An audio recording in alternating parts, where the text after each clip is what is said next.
Imam Ghazali rahimahullah memberikan contoh yang indah. Perjalanan hidup manusia sama dengan naik kapal laut yang besar menuju pulau bernama akhirat, mencapai pantai surga bahagia. Kapal ini akan singgah di satu pulau bernama dunia. Para penumpang diperbolehkan turun, tapi sebelumnya diingatkan lebih dahulu bahwa ini cuma sekedar tempat transit. Di dunia, di pulau yang bernama dunia, para penumpang boleh mengambil apa yang memang diperlukan untuk bekal dalam perjalanan. Tapi jangan lupa bahwa kapal akan melanjutkan perjalanan menuju kepulauan akhirat yang kekal dan abadi. Maka turunlah para penumpang ke pulau yang bernama dunia ini. Macam-macam tingkah lakunya ketika mereka menjejakkan kaki ke pulau dunia. Ada yang tetap sadar kepada pesan nakoda. Dia turun ke pulau yang bernama dunia, yang hijau, ranau, indah, memikat, mempedaya, mempesona. Tapi ia tetap sadar, ini cuma tempat transit. Ini cuma tempat persinggahan sementara. Bukan ini tempat yang akan saya tuju. Kapal akan segera berangkat. Saya harus bersiap-siap. Diambilnya apa yang diperbolehkan di pulau bernama dunia sebagai bekal menuju perjalanan akhirat. Dan setelah itu dia segera kembali ke kapal untuk melanjutkan perjalanannya. Ada pula penumpang yang lalai. Ketika turun ke pulau bernama dunia ini, ia lupa kepada pesan sang nakoda. Ia terpedaya oleh hijau ranaunya kepulauan dunia. Ia terpikat oleh gemerlapnya kehidupan dunia. Sibuklah seluruh waktunya untuk mengambil segala yang ada di kepulauan dunia ini. Ia menyangka bahwa ia sudah sampai kepada tujuan yang sebenarnya. Dikala peluit kapal berbunyi, pertanda kapal akan segera berangkat. Rupanya baru sadar dia bahwa ini bukan tujuan yang sebenarnya. Ia berusaha kembali ke kapal, walaupun masih bisa ikut naik kapal, tapi sayang tempatnya sudah ditempati oleh orang lain. Inilah contoh dari orang-orang yang kehidupan dunia telah melalaikan mereka daripada tujuan akhirat. Yang lebih celaka adalah nasib penumpang ketiga. Mereka yang tertinggal sama sekali di kepulauan dunia ini. Mereka lah orang-orang kafir, orang-orang munafik, orang-orang musyrik. Bagi mereka surgalah dunia ini. Bila kehidupan dunia berakhir, berakhir pula lah surganya sampai di situ. Ia menyangka sudah sampai kepada terminal akhir, padahal cuma sekedar halte, tempat di mana kapal singgah sebentar saja untuk melanjutkan perjalanan menuju kepulauan akhirat yang kekal dan abadi. Saudara-saudara kaum muslimin rahimakumullah, orang-orang yang sadar bahwa dunia cuma sekedar satu tempat transit, maka kesadaran itu menggugah dia kepada keyakinan terhadap kalimat inna lillahi wa inna ilaihi raji'un. Segalanya datang dari Allah, segalanya akan kembali kepada Allah. Tidak ada yang dibawanya saat ia terlahir ke alam dunia ini, dan tidak akan ada yang dibawanya kembali saat ia keluar meninggalkan alam dunia ini, kecuali iman dan amal soleh yang dikerjakannya di dalam kehidupan kita. Bukan bakhil yang menyebabkan orang cepat jadi kaya. Bukan pemurah yang menyebabkan orang jatuh miskin dan bangkrut. Tetapi kesadaran bahwa segalanya datang dari Allah, segalanya akan kembali kepada Allah, akan membuat kita walaupun memiliki harta dan benda, tapi ia tidak berurat dan berakar di dalam hati. Abghadul bukhala, kata Allah, aku benci kepada orang-orang yang bakhil. Kadang-kadang jangankan untuk orang lain, untuk kepentingan agama, dirinya sendiri saja tidak bisa menikmati kekayaannya. Kaya dia sebenarnya, tapi dia tidak sadar akan kekayaannya. Lebih celaka lagi, dia tidak tahu untuk apa kekayaan itu akan dipergunakan. Lahirnya mazhab materialisme, hidup serba cukup, serba ada, seperti yang kita lihat di negara-negara yang makmur, di Eropa bagian barat misalnya. Keluarga-keluarga jet set yang akhirnya bingung karena kebanyakan harta. Kalau kita di timur umumnya bingung karena tidak punya harta. Di sana orang bingung karena kebanyakan harta, mau diapakan harta itu. Akhirnya timbullah gaya hidup yang aneh-aneh. Membentuk klub-klub nudis terlepas dari pergaulan dunia ramai. Bergerombol tidur di goa-goa. Padahal rumahnya macam istana, kamarnya 37, ada kolam renang, ruangan ber-AC. Kemana pergi mobil sejumlah keluarga. Dari merek-merek yang mewah, keluaran mutaakhir. Tidak puas mobil punya kapal pesiar, kapal laut. Tidak cukup kapal laut punya kapal pesawat terbang pribadi. Apa yang dimau uangnya bisa bicara. Tapi akhirnya lalu sampai kepada titik jenuh. Sampai kepada yang namanya frozen emotional attitude. Dan sikap bakhil inilah yang pada akhirnya mendorong seseorang untuk sampai kepada tingkat yang disebut tamak, rakus, serakah. Dan mental semacam ini tidak hanya membahayakan bagi pribadi yang punya watak, tapi juga bagi lingkungan, bagi masyarakat. Bahkan dalam skopnya yang luas, bagi pertumbuhan suatu bangsa, bagi pertumbuhan suatu negara. Sikap-sikap tamak, rakus, serakah, mau menang sendiri, mau kuasa sendiri, mau basah sendiri, mau kaya sendiri, persetan dengan orang lain, adalah sikap-sikap yang tidak saja bertentangan dengan ajaran agama kita, tapi juga bertentangan dengan falsafat dasar kehidupan bangsa kita, yakni Pancasila. Saudara-saudara kaum muslimin rahimakumullah. Lawanannya kemudian Allah menyatakan, wa bughdi lil ghaniyil bakhil asyad. Aku benci kepada orang yang bakhil, tapi aku lebih benci lagi kepada orang-orang kaya yang bakhil. Kalau orang miskin pelit, barangkali masih orang berkata pantaslah dia tuh pelit, miskin. Tapi kalau kaya, bakhil, kaya, pelit, rasanya orang menyayangkan. Apa saja dia punya, tapi bakhil, pelit, tidak sadar bahwa itu adalah amanah Allah yang satu saat akan dimintakan pertanggungan jawab di padang mahsyar nanti. Inilah golongan pertama yang dibenci oleh Allah Subhanahu wa ta'ala. Golongan yang kedua, abghadul mutakabbirin.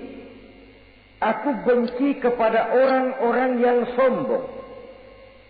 Baik sombong oleh karena kekuasaan, kekuatan, wewenang, jabatan. Baik sombong oleh karena ilmu pengetahuan, skill, keahlian, kemampuan. Baik sombong oleh karena harta benda dan kekayaan. Sombong dalam segala bentuknya tidak disenangi oleh Allah Subhanahu wa ta'ala. Inilah yang saya maksud tadi dengan membawa ilmu padi seharusnya. Semakin berisi, semakin merunduk. Sebab pepatah orang-orang tua kita bilang, air beriak tanda tak dalam, tong kosong bunyinya nyari. Orang belajar silat kalau baru dapat 2-3 jurus memang genit, bukan main. Sesuatu yang barangkali sudah lumrah dalam kehidupan. Tapi yang diajarkan oleh agama, abghadul mutakabbirin, aku benci kepada orang-orang yang sombong. Al-Quran syarat dengan contoh-contoh, baik dari perjalanan sejarah, baik dari perjalanan para hidup para nabi dan para rasul. Seluruhnya merupakan tamsil, contoh dan ibarat bagi kita bersama. Fanzuru kaifa kana akibatul mukazzibin. Fanzuru kaifa kana akibatul mujrimin. Berjalanlah kamu di permukaan bumi, lihat bagaimana akibat yang diderita oleh para pendusta, lihat bagaimana akibat yang diderita oleh para pembuat dosa, oleh orang-orang yang sombong, angkuh, congkak dan takabur. Mereka satu demi satu mengalami kehancuran, tenggelam di perut sejarah. Kurang apa Fir'aun? Kurang apa Raja Namrus? Kurang apa Raja Abrahat? Tentaranya gagah perkasa, kekuasaannya luas, istananya megah dan besar, pengawalnya gentayangan di mana-mana, intelnya selalu siap siaga menjaga keamanan. Sang raja diraja. Entoh waktu berputar masa beredar, tenggelam oleh perputaran waktu dan peredaran zaman. Tidak ada satu keabadian dalam kehidupan ini. Akankah kita melahirkan Fir'aun kelas baru? Namrud di zaman modern, Abrahat gaya kini, yang semakin berada di puncak kekuasaan semakin lupa diri dan lupa daratan, menjadi orang yang hanya mau benar sendiri, adil sendiri, makmur sendiri, tidak peduli menari di atas bangkai dan penderitaan orang lain. Akankah kita melahirkan korun gaya baru yang sombong oleh karena harta kekayaan yang berlipat ganda? Ataukah kita akan melahirkan barsisul abid gaya baru yang sombong oleh karena ilmu pengetahuan yang dimilikinya? Marilah kita menyadari al-mutakabbir huwa Allah. Yang pantas, boleh dan sombong, wajar untuk sombong, cuma Allah subhanahu wa ta'ala. Abghadul mutakabbirin, aku benci kepada orang-orang yang sombong. Saudara-saudara kaum muslimin rahimakumullah, lawanannya kata Allah, selebihnya wa bughdi lil faqiril mutakabbir asyad. Tetapi kata Allah, aku lebih benci lagi kepada orang miskin yang sombong. Ini yang sudah tidak punya pilihan. Orang pintar sombong barangkali lumayan, goblok sombong minta ampun. Pejabat sombong barangkali karena punya pangkat. Rakyat sombong, apa yang mau disombongi? Orang kaya sombong barangkali karena kekayaannya. Melarat, miskin, sombong, minta ampun. Sebab itu kata Allah, aku benci kepada orang-orang sombong, tapi aku lebih benci lagi kepada orang-orang miskin yang sombong. Hadis qudsi ini tentu saja memberikan satu kesadaran rohani yang paling dalam pada kehidupan kita setiap pribadi muslim. Bahwa kita sejauh yang bisa kita lakukan hanyalah berusaha, berbuat. Kita terikat oleh sunnatullah, kata kita orang beragama. Hukum alam, kata para ahli alam. Natural of law, katanya. Tapi di sebalik itu, sesungguhnya segala hasil usaha, kepastian dan ketentuannya hak prerogatif dari Allah subhanahu wa ta'ala. Sehingga pada puncaknya kita akan sampai kepada penjujur, la haula wa la quwata illa billah. Tidak ada daya kita, tidak ada kekuatan kita kecuali apa yang memang telah diberikan Allah. Dialah sumber daya, sumber gerak, sumber seluruh kekuatan. Dan kita manusia hanya mencapai itu kalau dikaruniai oleh Allah subhanahu wa ta'ala. Sewajarnya, makin bertambah ilmu, makin sadar kita akan kebodohan kita. Seperti yang diucapkan oleh Al-Imam Syafi'i rahimahullah, setiap tambah ilmuku, bertambah taulah aku akan kebodohanku. Sewajarnya, semakin bertambah harta kita, semakin sadar kita akan kemiskinan kita. Semakin bertambah tinggi pangkat dan jabatan kita, semakin sadar kita dari mana kita datang, kemana kita akan pulang, dan di mana kita akan berada sekarang. Dengan kata lain, ilmu itu, harta itu, pangkat dan kedudukan itu, sesuatu yang perlu dan perlu. Tapi bukan sebagai tujuan. Semuanya cuma sekedar alat. Tujuannya apa? Jangka panjang di akhirat untuk mencapai ridho Allah. Jangka pendek di dunia ini harus menjadi rahmatan lil alamin. Bagaimana ilmu itu jadi rahmah bagi lingkungan. Bagaimana kekuasaan itu jadi rahmah bagi lingkungan. Bagaimana harta itu jadi rahmah bagi lingkungan. Berfungsi sosial untuk kebersamaan di dalam kehidupan ini. Saudara-saudara kaum muslimin rahimakumullah. Inilah golongan kedua yang dimurkai oleh Allah Subhanahu wa ta'ala. Golongan yang ketiga, abghadul fasaq. Aku benci, kata Allah, kepada orang-orang yang berhati keras, berhati batu, tidak mempan nasihat, baik nasihat itu datang dari Allah, baik nasihat itu datang dari orang lain, baik nasihat itu datang dari dalam dirinya sendiri, atau bernasihat yang dipandangnya, yang dilihatnya dalam segala gerak kehidupan. Satu hari bahkan beberapa sahabat pernah menghadap Rasulullah sallallahu alaihi wasallam. Ya Rasul, jikalau sekarang ini kami nyaris tidak punya problem. Artinya semua problem kami tuntas. Sedikit kami bingung, Tuanlah tempat kami bertanya. Kami tidak mengerti hukum, Tuan tempat kami meminta fatwa. Kami ingin mendapat petunjuk, kepada Tuan kami mengadu. Tapi nanti kalau satu saat Tuan telah berangkat meninggalkan kami ya Rasulullah, menghadap Allah Subhanahu wa ta'ala, tinggallah kami hidup tanpa bimbingan Tuan. Kemana lagi kami harus minta nasihat? Baginda Rasul senyum. Kemudian beliau menjawab, taraktu lakum nasihataini. Kamu tidak usah khawatir. Kalaupun pada satu saat nanti aku berangkat meninggalkan kamu semua, kembali menghadap Allah Subhanahu wa ta'ala, kamu tidak perlu bingung. Tempat kamu minta nasihat ada, tempat kamu bertanya ada, tempat kamu minta fatwa dan kepastian hukum ada. Taraktu lakum nasihataini. Aku tinggalkan untukmu dua macam nasihat. Pertama, yang aku tinggalkan kepadamu itu nasihat yang pandai bicara. Yang kedua, yang aku tinggalkan kepadamu itu nasihat yang diam saja. Sahabat lalu bertanya, kalau nasihat yang bisa bicara itu apa ya Rasul?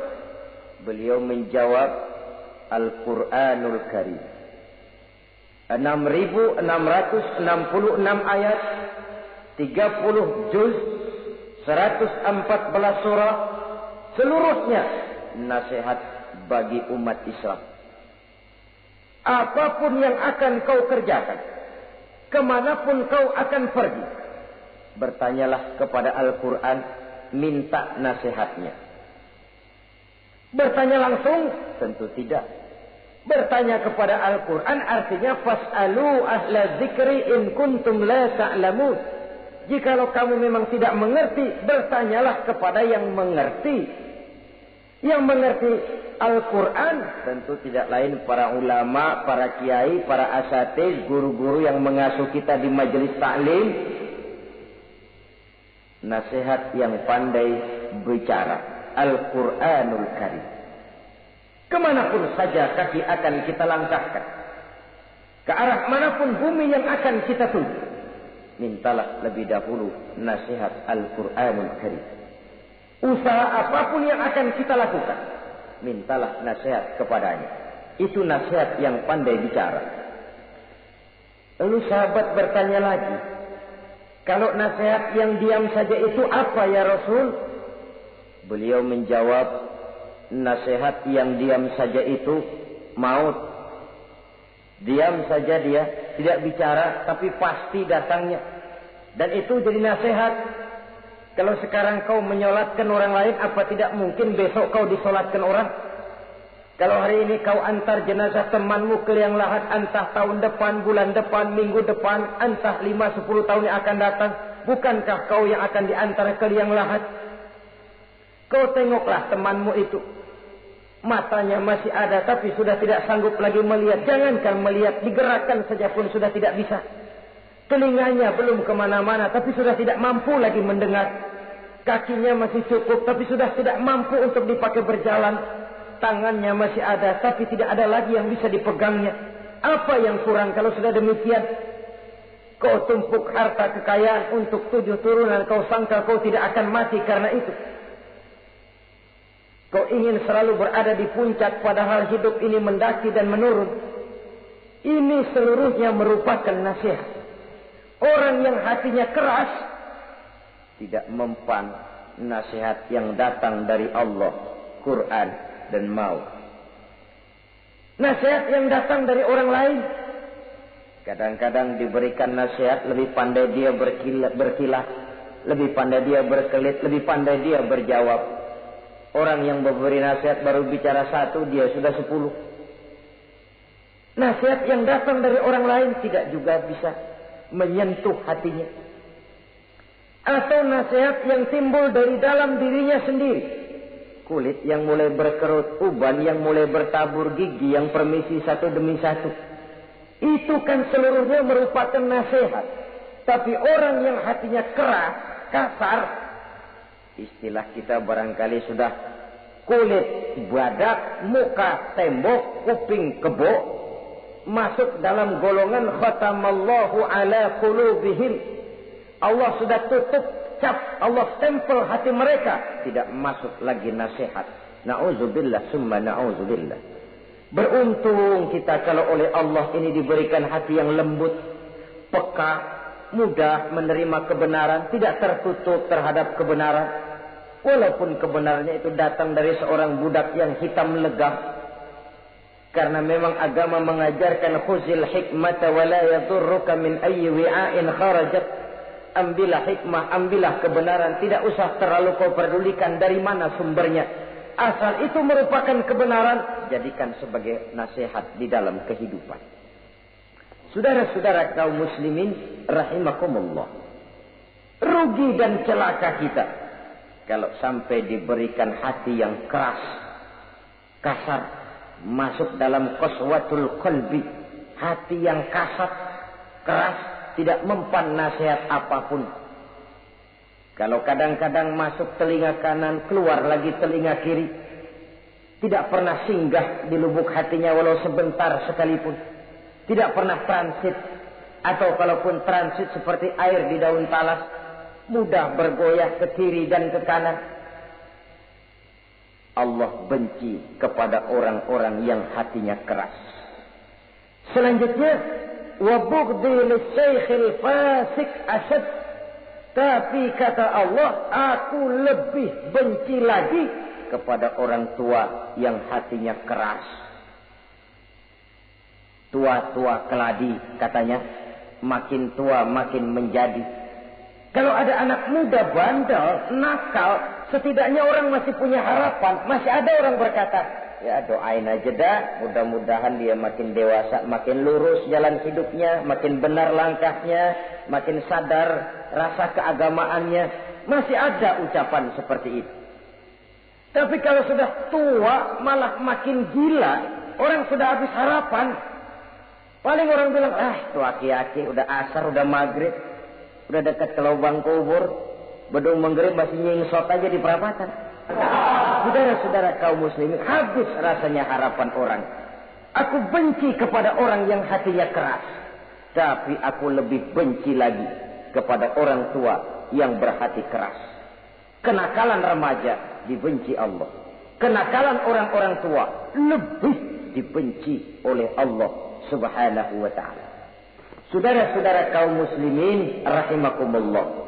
Semoga kita termasuk ke dalam golongan orang-orang yang dicintai Allah, para kekasih Allah. Dan kita berlindung kepada Allah, jangan sampai termasuk ke dalam golongan orang-orang yang dimurkai dan dibencinya. Inilah yang kita bicarakan pada pertemuan kali ini. Terima kasih dan mohon maaf Wassalamualaikum warahmatullahi wabarakatuh. Waalaikumsalam.